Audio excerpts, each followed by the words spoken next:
Great Lakes Prepping here. It's canning day once again, and today we're talking about potatoes. You heard me right, potatoes. Potatoes are one of the more relatively easy things to can, but I'll mention because it is a low acid food, we do have to use the pressure canner, and we can't simply hot water bath can it. But that's okay, it's really not that complicated. There's just a couple of extra steps that you have to do to make sure that you have a safe and successful canning. So we're going to go through every step of preparing and canning and processing these potatoes.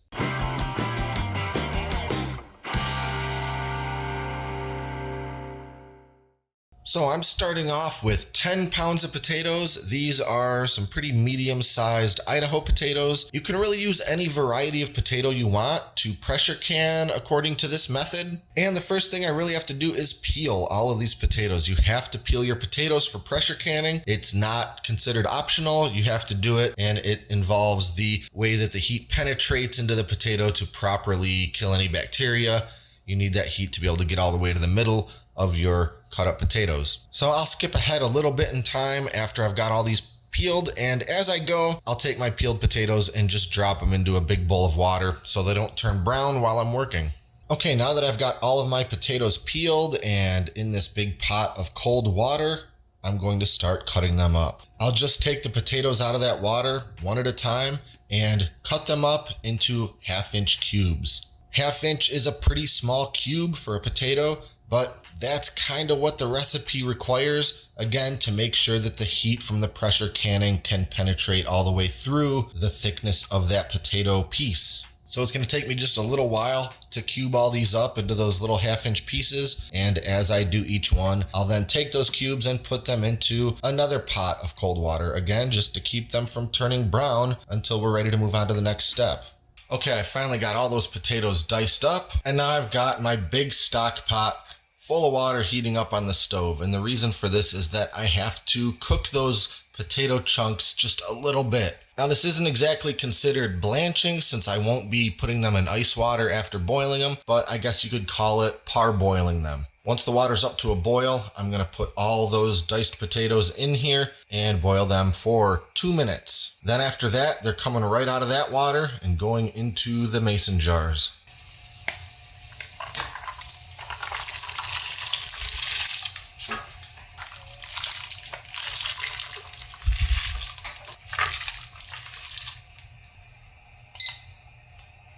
Obviously, when I put all those room temperature potatoes into the boiling water, it brought the temperature of that boiling water down to a little bit under boiling. But that's perfectly okay. The water's still plenty of hot to parboil these potatoes. And 2 minutes is up, so I'm going to go ahead and strain all of these in my giant colander, and then we're going to move on to the next step. All right, and as we move over to the counter and start filling up some mason jars with these potatoes, I'm also going to get my kettle of water boiling on the stove because we need that hot water to fill the rest of the jars up after we put potatoes in them.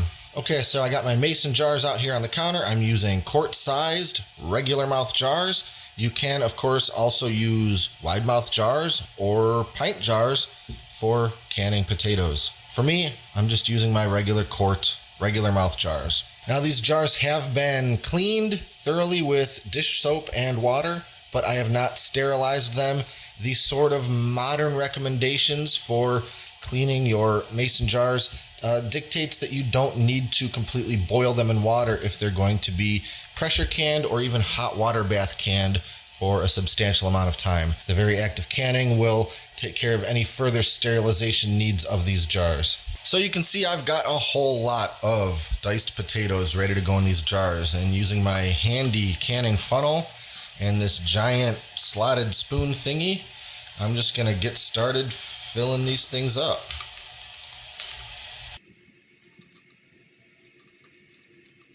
Now, I need to be sure to leave a full 1 inch of headspace when I fill these things up with the potatoes and the water.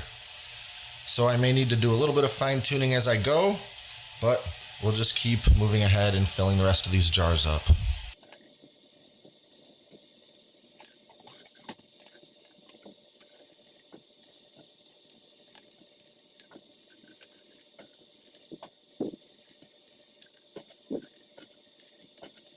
And as you see, I've got some more potatoes left over here that are probably enough to fill up another quart jar, but I'm going to be making some soup tonight, so I'm actually going to just put these aside to use for that.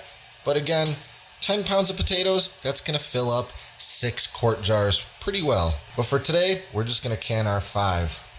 Okay, I've added a little bit more potato to each one of these jars because, again, I want to make sure to have a good 1 inch of headspace, but not really any more than that. So using my little Headspace measuring tool, I'll just kind of use the 1 inch notch on it to make sure that I'm where I want to be in each jar. And I could probably put a couple little more cubes into each jar, but I'm okay not pushing it. I think I'm perfectly happy with that. And we have to still add some water to this anyway. But I'm going to do one thing before that, and that's add just a little bit of salt to each jar. This is completely optional, and I often don't add any salt to my home canned vegetables, but for potatoes, they really do come out a little better when they've had a chance to absorb some salt. So I'm just going to use 1/2 teaspoon of kosher salt in each of these jars. And I'll just drop it right there on top of the potatoes. And now I'll take my kettle of boiling water and just fill the jars up to the top again, leaving an inch of headspace. So I'll go up to about where I think it is and then measure again.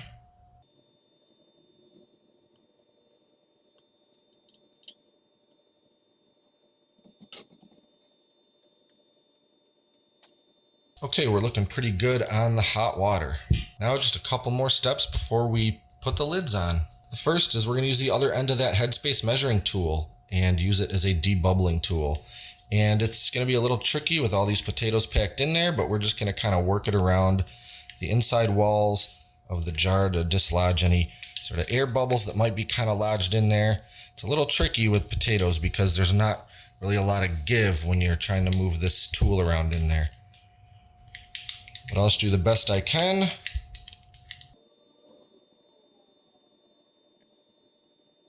And sometimes when I'm canning something that tends to be a little difficult to get that tool down into the jar, I'll also just kind of give them some gentle thunks onto the towel on the counter, keeping in mind that the jars are very hot because of those hot potatoes and boiling water that I just put in them. Just give them a few raps on the counter and it'll help kind of knock any of them bubbles loose. Now to wipe the rims of the jars, we're going to take a damp paper towel and just carefully and thoroughly wipe the top edge of each jar to make sure there's no potato or starch residue or anything that's going to interfere with the seal of that lid. Now this is pretty easy and straightforward when the jars are just filled with mostly water. If you've got something like tomato sauce, you're going to need to take a lot more care to get every last little bit of red off of there, but potatoes and water, not going to be too problematic for us here. Now on with our lids, and kind of just like the jars, the old way of doing things was such that you had to boil your lids along with your jars to make sure everything was perfectly sterilized. But the Ball Company has actually said in more modern times that they recommend against boiling the lids because it could actually maybe damage that rubber seal on them. So they're clean, but they're not boiled. Now on with the metal rings. We're just going to screw these on finger tight. We don't need to really severely crank them on, just enough to hold everything in place. Now we're moving back over to the stove and getting the pressure canner ready. I'll mention a couple things about this canner and the pressure canning process. My pressure canner is a fairly simple pressure canning model. Now every pressure canner model and manufacturer is a little bit different. Mine is a relatively simple pressure canner. To use it, I need to fill it up to the 3-quart line, and it'll be impossible to see in here probably on this camera, but I've got 3 quarts of water in the canner. And now I need to just load it up with my jars. This thing will fit 7 quart jars and I think 9 pint jars. And it won't be any problem with just the 5 jars that I have, but it's going to be important to do your best to not let the jars be touching one another or the outside wall of the canner. It gets a little trickier when you've got 7 jars, but you really want to make sure that that water and the steam can move all the way around the jars perfectly unobstructed. Now we're going to put on the lid and we'll do a quick inspection to make sure that the seal still looks good. and that there's nothing obstructing this center vent hole in the lid of the canner. And I've checked mine out. Everything looks good to me. So we're gonna put this thing on. Now I've got the heat turned up to high, and there's a couple of things that need to happen before this really starts processing. And the first and one of the most important things is that we have to let this thing vent. And here's what that means. As the water inside of this begins to boil and create steam, it's going to start pushing out any air inside of the canner that isn't steam out of this vent hole. And to ensure that it is a true pure steam environment, we have to let it vent for 10 minutes. And so that means when I start seeing a jet of steam shoot out of this little vent, I'm going to set my timer for 10 minutes because the venting has begun. Once the venting is finished, we're going to go ahead and put our weight on here and let the pressure start to build up to the proper amount. And what that means is with older style pressure canners like this, to clarify, this is not a especially old pressure canner, but it is an old style pressure canner. They make newer ones that have some very nice gauges and dials on it with which to change your needed pressure. But for the sort of older fashioned styles, you use this little topper and additional weights to get your desired amount. This little thing all by itself is 5 pounds of weight. If I slide one of the weighted rings on it, now it's 10 pounds. If I put the second weight on it, now it's 15 pounds of pressure. And so after this thing's done venting, I'll affix this in place on the top of the little vent. And then we're kind of at the next step, which I'll explain when we get to it. So this will probably take a good 10 or 15 minutes before I even start to see that steam coming out. So we'll pick it up there. Okay, so the venting has begun, and maybe with the help of my little flashlight, you'll be able to see some of the steam coming out of that vent. But I've got my timer set for 10 minutes, and then after that, we're gonna put on our weight and get the processing going. All right, the venting has been completed, and now it's time to put on the weight. And because there is screaming hot steam shooting out of this vent, I'm gonna do the smart thing and use a pair of tongs to put that weight in place. Now what I have to do is wait just a little bit longer for the pressure to start building up inside of the canner. And once it's at the pressure it needs to be, this little weight will start rocking back and forth. It builds up some pressure. The pressure pushes this weight, this little top out of the way just a little bit, lets a little bit of steam escape.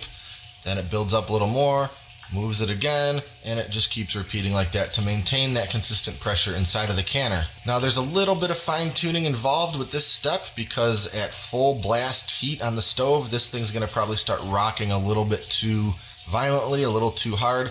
So I'll have to dial back that heat a little bit because what I'm going for is a kind of a nice, gentle, rhythmic rocking back and forth of this weight. So once it starts moving just a little bit, I'll turn the heat down just a couple of notches.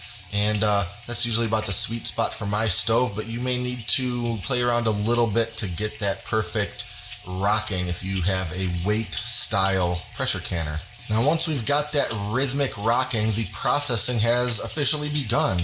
And for quart jars, I need to process this at 40 minutes. If I was doing pint jars, I could go 35 minutes. And one last quick note, as I mentioned, the weight I'm using is 10 pounds, but if you are at a higher altitude, that is 1,000 feet or higher, you're gonna need to go ahead and use the 15 pounds of weight for your processing. Okay, so this may be a little hard to hear over the noise of this canner, but as you can see, the weight has now got that sort of rhythmic, gentle rocking back and forth, so the processing has started. So I'm gonna set my timer for my 40 minutes, and then we're gonna come back and turn off the heat. Okay, so the processing is now done, and I've got the heat turned off, and now all I have to do is let this sit here for a while. I need to allow that pressure to come completely down. So I'll just let this sit for probably about 20 to 30 minutes. Wait till there's no more steam coming out of any part of it. And at that time, the little safety lock mechanism should have disengaged that actually prevents you from opening the canner when it would be unsafe to do so. And at that time, we can pull the lid off and get the jars out of there.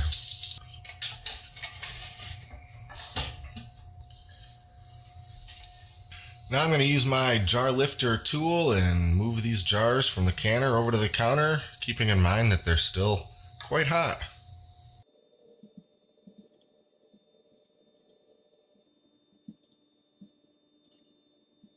And now I'm just going to leave these jars alone for quite some time, several hours, until they come completely down to room temperature. In that time, the canning process will finish, and that is somewhat announced by the sound of the popping lids. Over the next little while, I'll expect to hear each of these lids pop as it's being sucked inward, and thereby completing the seal and the canning. Now, as always, if any of these jars don't seal, I have to consider the potatoes in that jar as not shelf stable. If that happens, I could put a new lid on it and reprocess it, but I usually don't bother doing that, and if one of my jars didn't seal, I would just end up putting it in the fridge and using it within the next couple weeks. A failed seal happens to everyone from time to time, but if you follow all the steps and use quality jars and lids, it's not especially common. So that's about it for now. Once these are cooled down and sealed, I'll take the rings off, store these jars in the pantry, and I'll have some beautiful shelf-stable potatoes to eat whenever I want.